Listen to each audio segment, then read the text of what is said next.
voudrais, avant de commencer, saluer la présence de mes collègues, les premières vice-présidentes au conseil départemental de Meurthe-et-Moselle. Nous commençons chez notre hôte, madame la vice-présidente également de la Haute-Marne, monsieur Werner, vice-président chez François de la région Grand Est, et puis monsieur Fournet-Fayard, donc représentant de la Banque des Territoires. Je voudrais également saluer la présence de mes collègues du conseil départemental. J'en ai vu deux, Daniel Combe et vice-président Vautrin. Merci aussi aux services du conseil départemental qui sont un petit peu à la manette pour ce beau projet Imeuse Santé, ainsi que tous les acteurs de cette belle idée qui devient aujourd'hui un projet avec des idées concrètes. Donc j'ai aujourd'hui le privilège de vous accueillir à cette conférence en tant que président du département de la Meuse, qui est porteur du projet Imeuse Santé. Alors Imeuse Santé a été initié par mon collègue, mon prédécesseur et ami Claude Léonard, que vous connaissez toutes et tous, puisqu'il était également médecin de profession. Je suis très fier de reprendre ce flambeau à côté d'une formidable équipe pour porter ce grand projet à ambition nationale et lui donner toute la place qu'elle mérite. Une collégialité forte avec nos partenaires, je répète, les départements de la Haute-Marne et de la Meurthe-et-Moselle, je répète, mais c'est important, c'est un projet qui est vraiment interdépartemental, avec évidemment l'aide de la région et un consortium, je ne vais pas tous vous citer, de 40 partenaires qui se sont joints à ce défi. Nous sommes un partenaire déterminant d'Imeuse. Nous souhaitons vous rendre compte d'une des premières expérimentations à grande échelle de ce projet Imeuse et ses premiers enseignements. Ceux qui vont s'exprimer sont les acteurs opérationnels de la téléconsultation de territoire. Je dis bien de territoire parce que c'est ce qui est important dans ce projet. Nous souhaitons qu'à travers la méthode qui va être décrite, le pragmatisme des solutions retenues pour chaque problème concret rencontré sur le terrain, chacun d'entre vous puisse se doter d'un véritable vadémécum pour la mise en place d'un service de téléconsultation sur son territoire qui peut être urbain ou qui peut être rural. Nous vous présenterons pour le département de la Meuse, mais pour les autres départements aussi, des expérimentations dans le rural profond, même si ce n'est pas un très beau terme, et dans les villes telles que Verdun, par exemple. Alors, je ne sais pas si le docteur Kern est présent. Avec ces masques, c'est compliqué de se... Mais en tout cas, merci pour votre présence, tous les autres acteurs, les médecins. Voilà, je m'arrête, je ne veux pas être trop long, je passe immédiatement la parole à mes collègues des autres départements et représentants de la région. Merci à vous. Merci Monsieur le Président du Conseil départemental, chers collègues, mesdames et messieurs les élus, ma chère collègue, le chef François, Monsieur le délégué territorial, mesdames et messieurs, chacun en vos grades et qualités. D'abord, permettez-moi d'excuser Jaime Schironi, notre présidente, qui est retenue ce matin, mais qui sera vous accueillir tout à l'heure pour le déjeuner et qui participera aux travaux de l'Assemblée générale. Je voulais saluer également ma collègue Marie Catani, déléguée à l'innovation et à l'autonomie, qui va suivre les travaux ce matin, et également remercier Madame Isabelle Margot et toute son équipe pour l'organisation de ce salon Cité Santé, dont on voit bien qu'il est au cœur des préoccupations que nous avons et des défis que nous avons à relever aujourd'hui.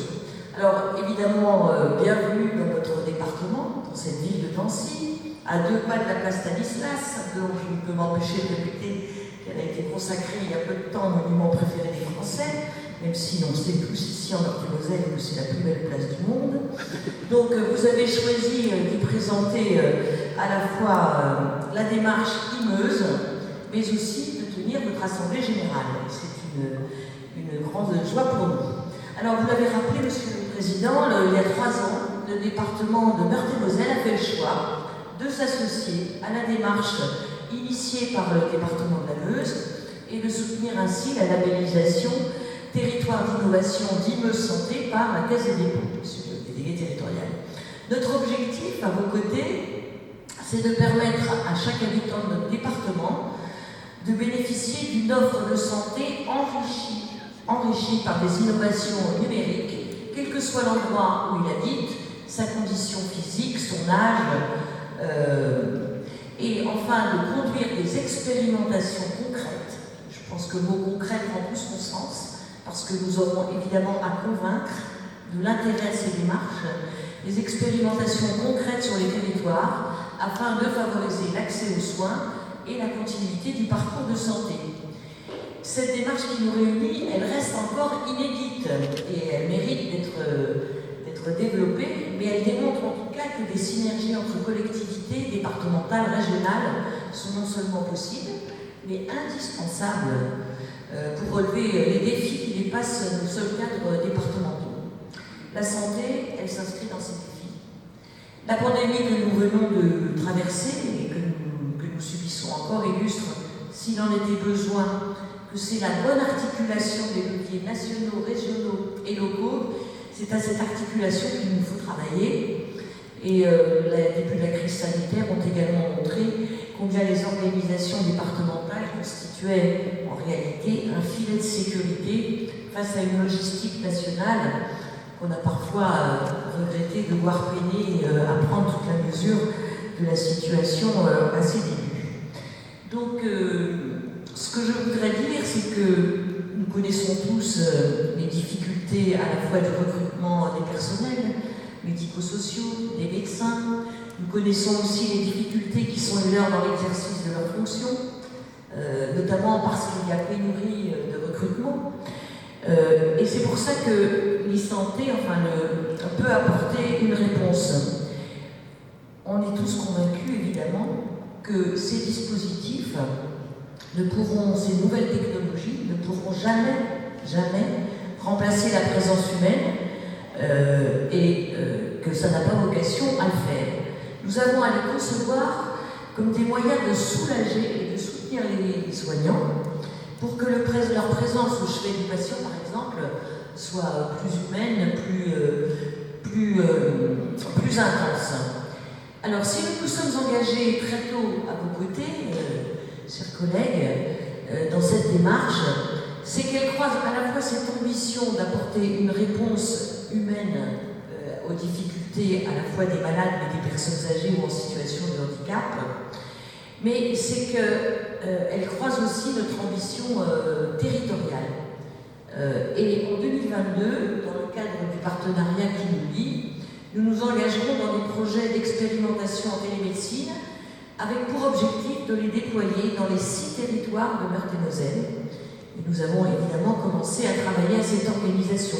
Je voulais juste rappeler que parallèlement, la Meurthe-et-Moselle est partenaire de projets tels que la téléconsultation Alzheimer en partenariat avec le centre hospitalier de Jeuf et le CHRU de Nancy, et que nous sommes également partenaires de la mise en place de Visio-Salut avec le CHRU, qui repose sur la télérégulation entre les EHPAD et le centre 15, qui permet en fait d'optimiser la prise en charge des patients en EHPAD à plan SAMU et de réduire la plupart du temps près de 50% des cas d'hospitalisation.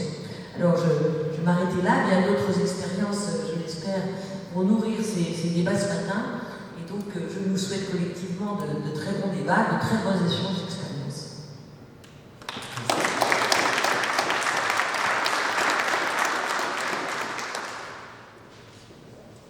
Nous, au Conseil départemental de la Haute-Marne, d'ailleurs je tiens à excuser Monsieur le Président Nicolas Lacroix, qui est très partie prenante dans ce projet, bien entendu, et qui me délègue entièrement à porter ce projet. Nous sommes très fiers d'avoir été un des départements aux côtés de la Meurthe-et-Moselle pour soutenir ce projet que la Meuse a initié avec la Banque des Territoires, qui était vraiment aussi fer de lance. Ravi d'apprendre ensuite que ce projet avait été retenu dans l'appel à projet territoire d'innovation.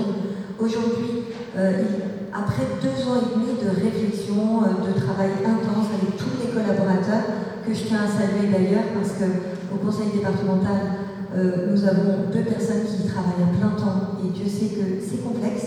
C'est la même chose dans les autres départements.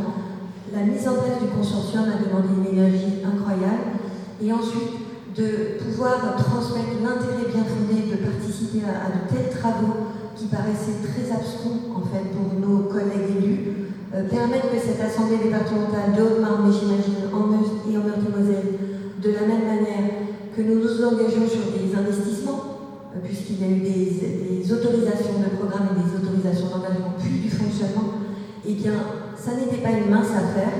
Aujourd'hui, nous commençons à voir que très concrètement, ce projet de IMEUS Santé, I-Haute-Marne Santé, I-Meurthe-et-Moselle Santé va devenir concret. Les expériences sont en train d'être menées, avec bien sûr l'espoir de les déployer parce qu'elles fonctionneront. Nous sommes en train d'être en capacité de dire à nos collègues et demain aux habitants, puisque c'est bien sûr pour eux que nous travaillons, qu'ils vont trouver un intérêt majeur à cette politique que nous menons et à ce beau projet que nous soutenons. Aujourd'hui, les départements ils sont chefs de file de la solidarité. Nous sommes vraiment dans des accompagnements très en amont de la santé, mais tout ceci est complémentaire. Pour ma part, j'ai la délégation de la protection de l'enfance, j'ai la délégation de l'insertion et de toute l'action sociale de terrain, une collègue qui suit l'autonomie au plus près. Et bien sûr, le sport bien-être, à un moment, pourrait être aussi un terrain sur lequel nous pourrons nous investir. La santé, en fait, nous sommes parfois tentés de dire que ça n'est pas la compétence des conseils départementaux. Eh bien, en fait, il est quand même vrai de dire que nous ne pouvons pas nous en désintéresser. Avec ce projet très innovant qui est IMEUS Santé, I-Haute-Marne Santé, I-Meurthe-et-Moselle Santé, eh bien, nous sommes impliqués tout en considérant qu'en effet, notre travail n'est pas de ramener les médecins, mais en tout cas d'être dans la démarche de l'écosystème, du social, du médico-social et de la santé. Et grâce à ce projet, qui ne sera pas l'alpha et l'oméga de comment trouver demain du temps médical pour nos habitants, mais qui sera en tout cas une première pierre à l'édifice de comment pouvons-nous mieux accompagner nos usagers, nos habitants, nos administrés, nos concitoyens dans leur démarche de santé, parce qu'on doit se rappeler, un des objectifs de nos habitants, c'est vraiment de se dire je dois pouvoir être soigné. C'est presque l'essentiel pour eux, après l'habitat, de savoir se dire comment puis-je trouver un médecin à mon enfant, à mon ado, à mon aïeul, et voilà. Et donc aujourd'hui, nous sommes en propre sur des politiques de santé et médico-sociales, et très fiers de l'être à vos côtés. Merci beaucoup.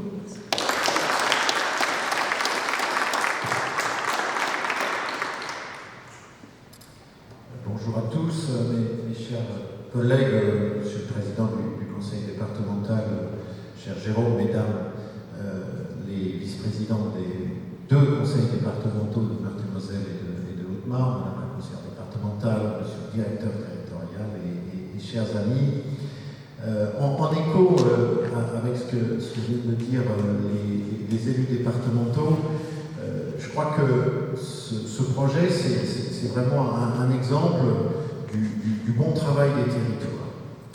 Et la raison pour laquelle la région regarde ce projet avec énormément d'intérêt, c'est celle-là, c'est que ce qu'on sait, c'est que la première préoccupation de nos concitoyens aujourd'hui, c'est la santé. Ce qu'on sait, c'est que l'enjeu sur notre territoire régional, c'est que, je le disais tout à l'heure en ouverture du salon, nous avons une espérance de vie qui est inférieure à la moyenne nationale. C'est pas normal, il n'y a aucune raison particulière.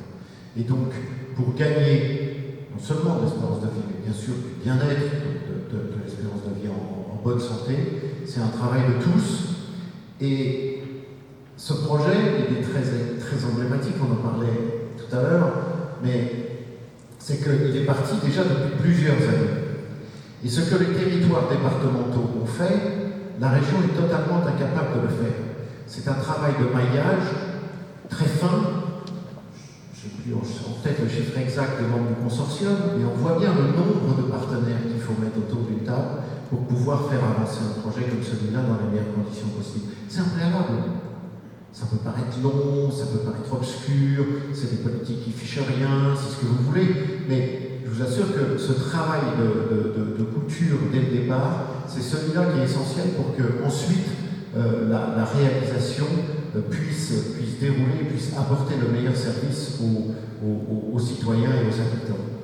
Et donc, depuis le début, on a vu partir au départ la Meuse, mais très vite, effectivement, rejointe par la Haute-Marne et la Meurthe-et-Moselle sur cette idée. Et ça nous a semblé vraiment un projet d'avenir, dont la question d'ailleurs de la généralisation peut se poser, et de comment ça pourrait se faire, peut se poser, puisqu'évidemment, si on veut étendre à une région, on va se trouver cette fois avec des centaines de partenaires, ça ne va pas se faire comme ça. Il faut le faire probablement en s'adaptant aux spécificités de chaque territoire.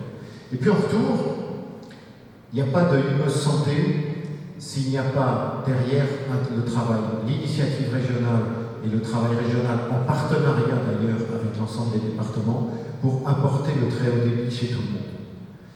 Et donc on voit bien que ces deux travaux se répondent et qu'aujourd'hui, réussir à pouvoir dire qu'en 2023, la totalité des foyers de cette région seront reliés au très haut débit, c'est pas un slogan, c'est pas un enjeu théorique, c'est l'ouverture à toute une série de services, en l'occurrence aux services médicaux, mais on a bien vu effectivement en plus dans le confinement, bien sûr, une possibilité de télétravail, de téléapprentissage, de téléenseignement, inutile je pense de revenir là-dessus. Je pense que c'est ce travail-là qui, là aussi, permet, encore une fois, la réalisation d'une ambition qui va nous servir dans les années qui viennent, pas seulement d'ailleurs pour répondre à des questions de désertification médicale, mais aussi pour répondre à des questions d'égalité. Tout simplement l'égalité de l'accès aux soins et au meilleur des soins possibles. Et donc cette démarche-là, vraiment, elle est magnifique. Tous les ans ici, au sein du salon, on voit avancer la cohorte, et continuer de tracer la route en avant, et nous, on sera toujours à vos côtés.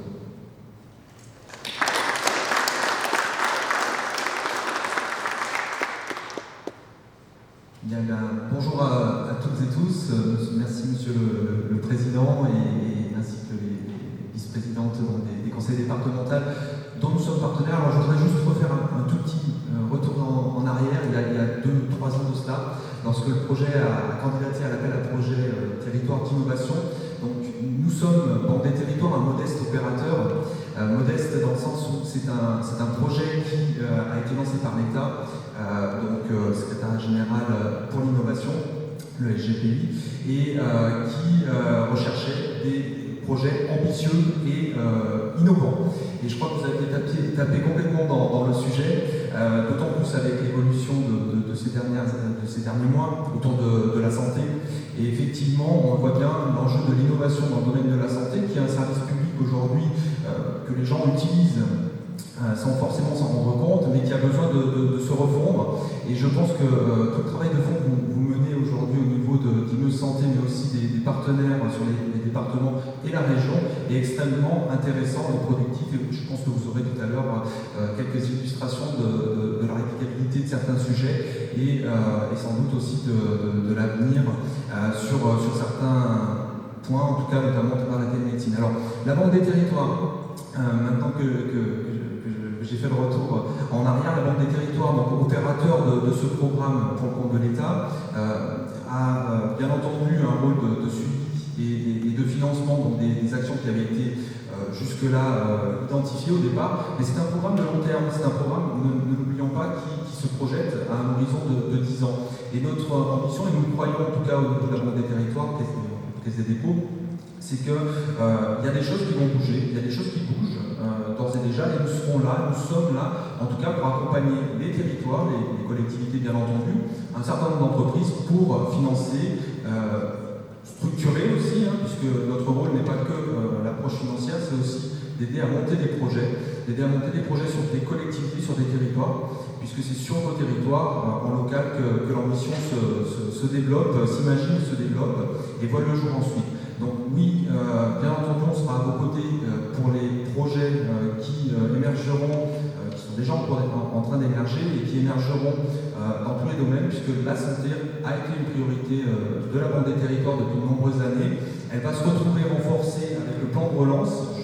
Je pense que c'est important de le rappeler et nous continuons à travailler sur l'innovation comme nous avons pu le faire aux côtés de la région Grand Est sur le déploiement du très haut débit. C'est une des conditions, des prérequis au déploiement de cette santé numérique, de ces innovations, comme nous le faisons déjà sur des constructions, des requalifications d'établissements publics de santé, mais comme nous souhaitons aussi le faire sur les usages qui vont se développer à l'intérieur de ces structures, au travers des maisons de santé, au travers d'un certain nombre d'opérateurs que nous accompagnerons soit en direct Banque des Territoires, soit également au travers du PIA, le programme d'investissement d'avenir, qui vient également accompagner un certain nombre d'entreprises, qui viendra accompagner un certain nombre d'entreprises, et on le souhaite en tout cas sur l'IME Santé et toutes ces externalités. Voilà, je ne suis pas plus long, je vais devoir par contre vous quitter dans peu de temps, mais je ne doute pas que s'il y a des sujets, vous saurez retrouver l'IME Santé et la Banque des Territoires à vos côtés.